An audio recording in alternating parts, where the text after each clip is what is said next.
So just to say, this is Petrina. She's the other half of Planet Wellness. Ronald, you met in the previous video. He is the iridologist and Petrina is the nutritionist. I have learned absolutely loads from Petrina already. In fact, she watched one of my videos recently and told me to stop using the plastic chopping board. So thank you for that. So with regards to that knowledge, just to introduce yourself for me so we can tell the viewers who you are, and then we'll get started. Okay, so I'm Petrina. I'm actually a qualified accountant, and years ago I got fed up with the corporate life, the red tape, the constant stress of time pressures of the job. So I thought I'd find a better way to actually occupy my time. Yeah. So I got more into health because I realized that as I was getting older, in my between 20s and 30s, I was working really hard. You're talking about 6-7 days a week. And when I reached about 35, I said, listen, I can't keep carrying on like this. Right. So I made sure I actually investigated into how I could actually treat my body better so I could maintain greater health through the older age. So I started learning about nutrition, and that's when I also met my husband, Ronald, and he's years and experience qualified. So I've learned a lot from him as well. What I was doing without the nutrition knowledge before qualifying as a nutritionist is that I was eating fairly healthy. However, when I started learning how important foods were, I took myself to a different level in terms of, like I said, eating a lot more herbs which I've never heard of before or I've never been introduced before. I was eating a lot more of that. And I'll be learning this from you at some point as well, I'm sure. Exactly. So what the difference, if you're going to ask me like the difference between how I was before and after is I'm now eating a lot more herbs and more aware of how actually the food can be prepared as well. It's not just throw something in the microwave or a pan and just cook it, and as long as it tastes tasty. Whereas I'm actually more knowledgeable about how even you can actually prepare food, because food can also oxidize. For example, if you cut an apple, if you leave it out, you don't eat it, it's going to turn brown, and that's the oxidation process. It's losing its nutrients then. Exactly. So in the previous interview, what we explained is that's the reason why we've organized an organic garden where we live as well, because we wanted to eat the food as fresh as it could be, rather than rely on the shops. Because when you buy, say, apples from the shops, I'm not too sure how aware you are, most of these apples would have been plucked like 3-6 months earlier. That's crazy. They've been kept, and obviously by the time it reaches the shop, it's like 3 or 6 months old. That's by the time you eat it, I know we do it as well. Sometimes we buy apples and we don't eat it for 2-3 days. We eat it later, right? Yeah. So about that length of oxidizing. It can be a week. It can be in our fridge for a week before we get around to eating. Exactly. So a lot of our customers, when they come to see us, they said, oh yes, I'm eating apples, I'm eating pears, I'm eating the things you told me to. But when we ask them, how old are these fruits? And then they realize, oh yes, they might be eating the fruit or the vegetable, but it's not as fresh as they think it is. You're not getting the benefits from it at all, exactly. And the other thing is about cut or pre-prepared fruits as well, and vegetables. You see that a lot in the shops for convenience these days. Yeah, I'm guilty of that with children. So that's amazing. About. That's amazing. I mean, literally in a couple of minutes, you just explained absolutely tons. I need to make several changes already. Yes. So, if possible, can you explain why eczema is on the rise amongst adults and children? Because I believe in the last, 20 years, it's about 3 times more than it used to be. Yeah. As a skin condition. But I guess I know from my own experience just how you treat your body, what you put inside there. But again, you can give us more. Yeah. I think as we have progressed, we are more leading a lot faster paced life, and most of us, if you compare, if you're old enough, you can compare, right? 10 years ago, 20 years ago, when you were brought up, you took your time to eat, you set a table to eat with your family. However, these days, people are eating on the run. Yes. I've been guilty of it too. Sometimes I'm very guilty of that. you're eating at the desk and trying to do work and replying emails. And these days we are replying to text while shoving food in our mouth without even thinking. Yeah, drinking a smoothie for breakfast in the car. Exactly. So all these changes in the lifestyle is the cause of it, basically. And obviously pollution as well in the air. For example, if you live, and that's one of the reasons why I chose, even if it meant giving up the higher salary lifestyle, I chose to move out of the country, countryside, rather than live in the city. I've got friends who love to live in the central London, the typically city life. Yes. And that's the pollution. Whilst where we live, there's trees around. It's interesting you say that, because I'm a city girl from Manchester by the accent, and then London, and then we moved out to Buckinghamshire, and I wouldn't change it. Just the access, the access to the fresher foods you can get is unbelievable. Yeah. The air smells different when it doesn't smell of the farmers mucking the fields. Yeah. But I've noticed massive differences even in hay fever and skin. Exactly. I mean, you can tell when we go to London, even if it's just a trip, and you don't feel dirty, but when you come back, your nose is black. When you wipe it, it's black. Yeah. We call them tube bogies. Exactly. You can also guarantee I always break out after I get back from London. My skin always pays the price. Yeah. So that's basically the reason why, because of the changes in lifestyle. Now we're probably swapping more of the fast-paced lifestyle and giving up our health in exchange for that. I can only guess then that's why it takes people until they get older, because I'm in my 40s now, and I didn't start looking at making changes until my late 30s, because I prefer the faster lifestyle. And also when you're younger, you don't see the damage you're doing, do you? Exactly. And I think or you put up with it. Yeah, and I think also, like you say, when you're in your 20s, 30s, you've got this peer pressure. You just want to follow everyone that's going that direction. And then suddenly you think, oh, that's not the best direction to go to. Yeah. Although most people are going down that path. And that's a big change, and a big change of a mindset as well. It is. And you have to be willing to accept it. Yes. And I think I mentioned on the previous video with you and Ronald that it took me 10 years to even quit sugar. That's true. I had to have hypnotherapy to quit gluten. Wow. Despite the fact that I knew I'd had the surgery and I needed to keep my what was remaining of my intestines healthy, I was still eating bread, because I really enjoyed it. Or I would still have a bit of cheese here and there, but having dairy. As I said before, all this is due to the culture as well. I was fortunate because I'm from Malaysia, and our staple is actually white rice.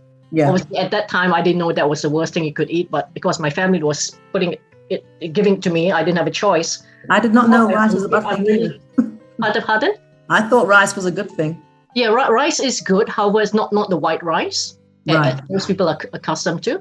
So I'm quite fortunate because when I came over here, I think laziness, I decided not to really cook rice. And then when I was told, I found that brown rice is actually healthier. I started cooking brown. So I was one of the rare ones who could switch immediately from white to brown without any problems. Yeah. Well, a lot of people, they have that culture thing that says white rice is the best, so they can't switch it. So how we train them to switch is make small changes. Don't try to switch immediately if you can't. Yeah. So for example, if you love eating white rice and you're cooking white rice at home, what we recommend is try to introduce, say, 5 or 10% of brown rice with your white rice, cook it, and then you progressively increase the brown rice and reduce the white rice, and eventually you'll be able to actually... That's a good idea, because I have bought brown rice. It's in my cupboard, but every time my husband comes home and if he makes something, he always uses white rice, and I think, okay, he's done it now, I might as well eat it anyway. So just the little changes. Actually, there's one I was going to say, because what I started doing is when I do have white rice, I add a big dollop of coconut oil to it. Okay. And mix that in. Is that better for you because it's got some good fats in there? Does that slow the white rice down at all? Not really. No. No, I've convinced myself it does. Yes. It tastes good though. Yeah. What you could do is normally what happens is, when I've got guests around, they probably kill me now that they know the secret. When they say they have to eat white rice, right? So we don't have white rice now, so I'll just cook brown, and they just eat it because they can't tell the difference when I cook it. What I do is actually add turmeric to it, so I'll say this is just yellow curry. Good thinking. Okay, I like that. Without knowing to actually eat it, so. Yeah, because even I've used the gluten-free soy sauce, and the white rice goes brown anyway. So yeah, exactly. I wouldn't know if it's brown rice, so right? What I'm trying to say is that a lot of us, we have that, it's just in our mind that I can't change. But when I've served our guests here the different types of food, even with cow's milk and goat's milk, because we go for goat's milk, Yeah. So when people say, oh, they need cow's milk and we don't have it in the house, so we just put goat's milk and we just give it to them and we just watch their reaction and they said, wow, that's nice. And they don't even know. Yeah. I'm So guilty a of lot of doing it it is as a well. mindset. I've done the same thing, actually. Don't tell them what it is until after they've eaten it. Yeah. So what foods would you recommend to somebody if they do have eczema? And what foods would you tell people not to have? Or is there not one size fits all, really? Yeah, the guide we normally tell is not so much what sort of foods not to eat and what to eat, but how we should mainly be balancing the plate. Okay. So, for example, a lot of us, we've been following like media advertising and they said, oh, you have like 5 portions of fruits and vegetables, or now it's 9 or 8, whatever it is. However, the way we teach someone is that you need to balance your meal plate in terms of, for example, if you're eating, say, a piece of chicken. Yeah. And say imagine this was your meal plate, right? Okay. And say your chicken took like 1/6 of the plate, okay? Yeah. And you had, you can imagine, say, for example, you went to a friend's house or to a restaurant buffet. Normally you go for the meats if you're not vegetarian, right? Or vegan. Out of habit, yeah. You go for the chicken or the beef or the pork, whatever, and maybe pasta or rice. So those portions of meat and the grains will form 2 portions of what we call acidic food. Okay. Now, we're not saying acidic food is bad. However, you need to balance it with 80% of alkaline foods. So 4/5 of your plate needs to be fruits and vegetables. Wow. Okay. So this is where we say that the advice given in the media, in the schools where we learn about eating 4 portions of fruit. Incorrect, isn't it? That's not correct. Because if you're eating like 2 portions of meats and acidic foods in your plate, then you need to eat like 8 portions of fruit and vegetables as opposed to 4 or 5 portions. I think it's trying to convince someone who eats a lot of meat how to get that portion size onto their plate as well. Exactly, yeah. Because especially when we are younger, I think we've learned that you need your protein to have muscles and stuff like that, and that's totally incorrect in a sense. You need to balance your meals. And obviously, foods that you need to avoid is like the fast food type foods where it's deep fried and things like that. Because most of these types of deep fried food, they're actually cooked in the wrong oils. Yeah. And especially if you're relying on fast food or restaurant type foods to actually get your meals, then most of them would have been recycling these oils for weeks and months before they change it because of commercial reasons. And there's one thing I've learned is what is called vegetable oil isn't actually vegetable oil at all, because vegetables don't produce oil, do they? Exactly. I believe it's called is it industrial seed oil, because it comes from the seed of like flowers or different things. Exactly. So it's absolutely, it gives us no benefits at all, does it? No. And this is where those who are going down the vegan or vegetarian route, that's where they're going wrong as well. Yeah. They think they're healthier, but because they're going for vegetable oil, then that's going to add to what are the best oils then that people with eczema should go for? We would recommend things like olive oil or coconut oil.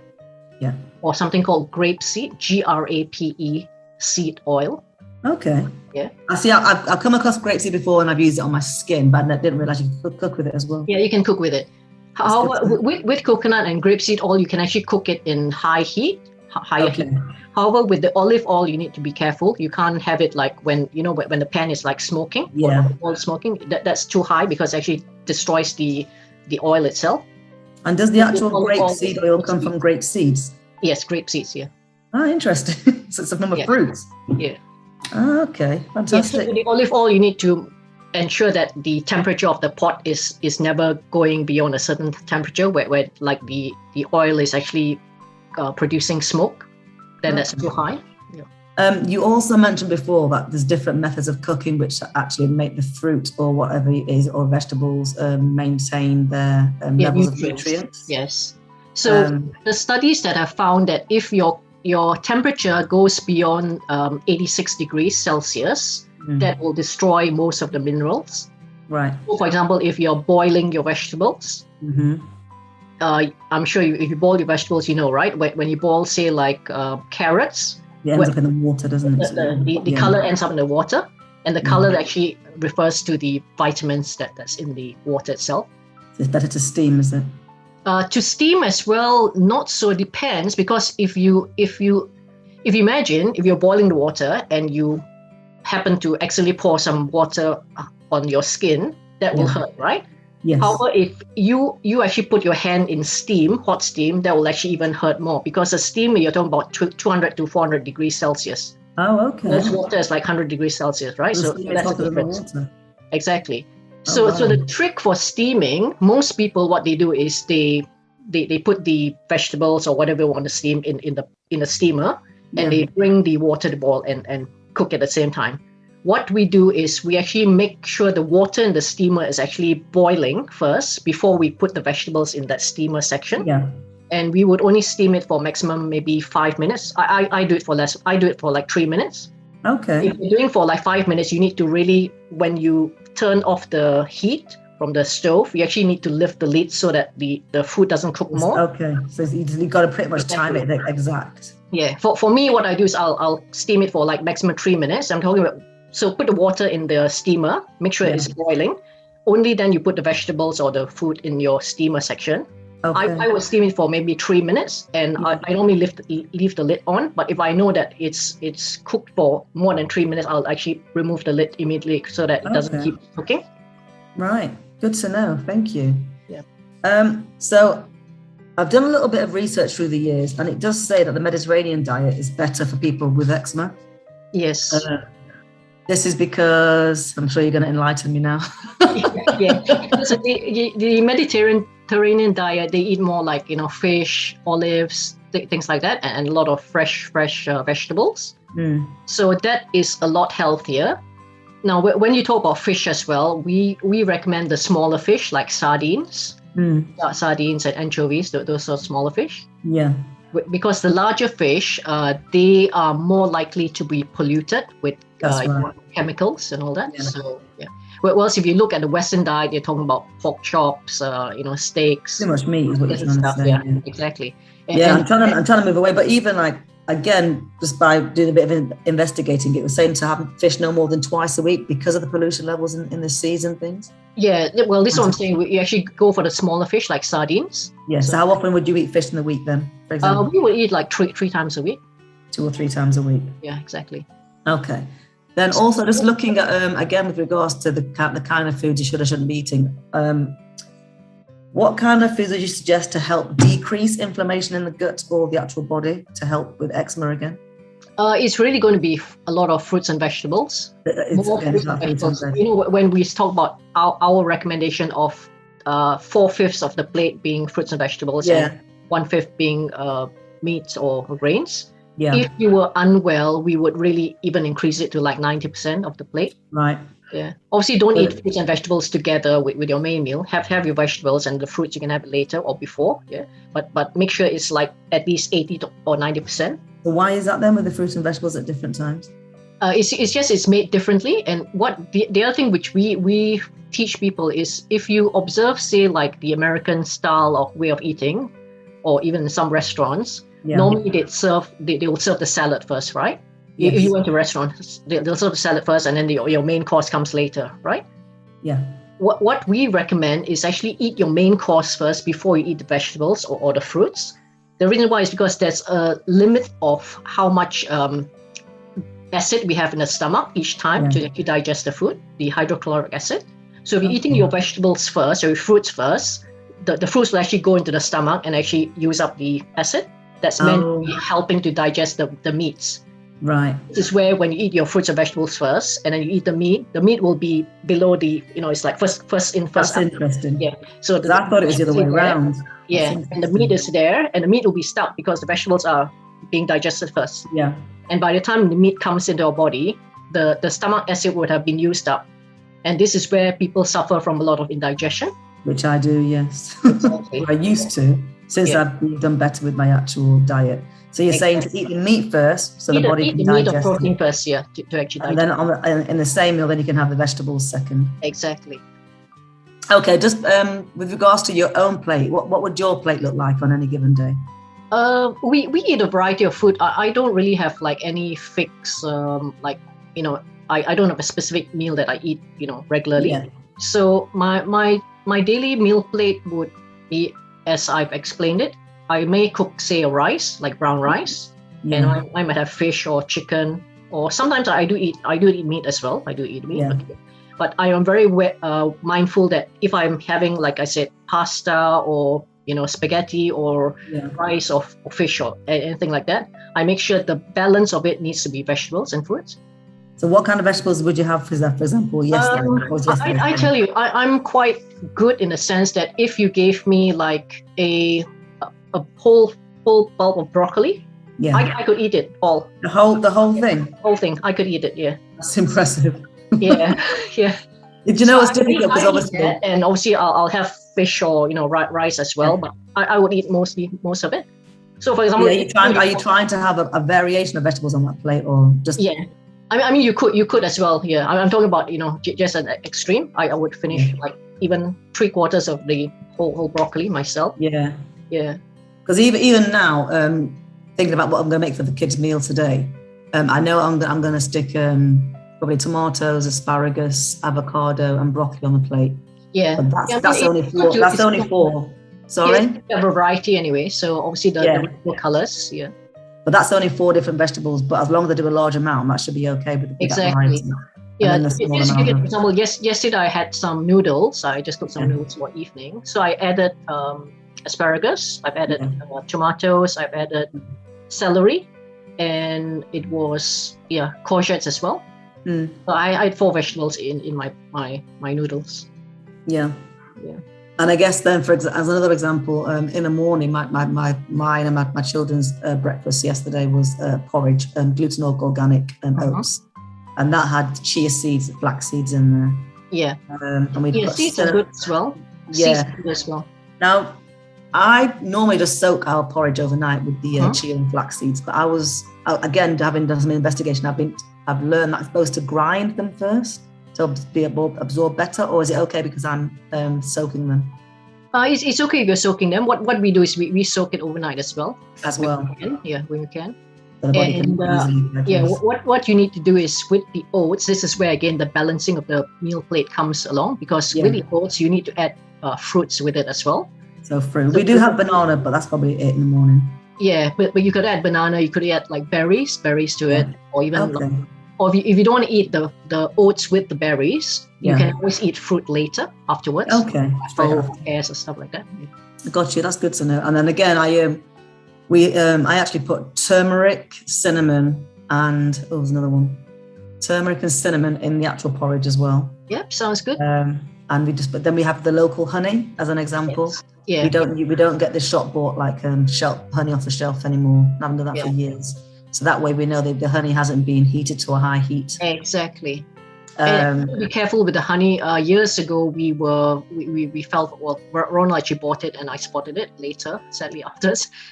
There was this honey in a bottle and had honeycomb in it. So he obviously just grabbed the bottle saying, honeycomb is good, right? Then when we came home, I said, why is the honey so runny? It's like not even sticking right. It was just like liquid falling out. Then I read the small print. They actually put syrup with the honey. Oh. It's diluted. But they put the honeycomb just to, convince people. Wow. And we've all succumbed to the marketing, haven't we? Now, I'm lucky around here because it's the actual local beekeepers. They actually sell off the actual wax or the honeycomb, and they literally put the actual honey in there. So pretty much either something like that as a porridge or a smoothie. Again, is our breakfast. So we do know that because we're getting the seeds in our porridge. Yes. We're getting some of actual the plant-based. 9 a day rather than 5 a day as part of that. And again, lunchtime, it tends to be mainly vegetable based anyway. So yes. We're kind of doing the right thing there. I think I mentioned to you, I'm trying to fatten one of my children up at the moment. Yeah. But that's gonna be a work in progress. Yeah. With the smoothie or juicing, again, just bear in mind the oxidation process. So because when you cut the thing or blend it, it oxidizes faster. So make sure you actually consume it as soon as you can, rather than doing it a bulk batch and consuming it later. I do tend to again. So like with the porridge, the smoothie, I soak some hemp seeds, chia, and flax seeds overnight, and some dates. That's what I use as my sweetener. And then in the morning, I add all the other stuff and have it quite quickly. Sure, that's great. One of my one of my guilty pleasures is that everyone has their smoothie with cold milk, but I like mine like a oats, so I have it with warm milk, and everyone thinks it's disgusting. So no one wants to share it with me, but I love it anyway. So good. When it comes to eating for eczema, or eating for your skin, or eating for your gut, it's convincing people to make that change. Yes. So are there any instructions or any anything you could advise people of to help that change? Because people expect a quick fix nowadays rather than looking at it as a long-term solution.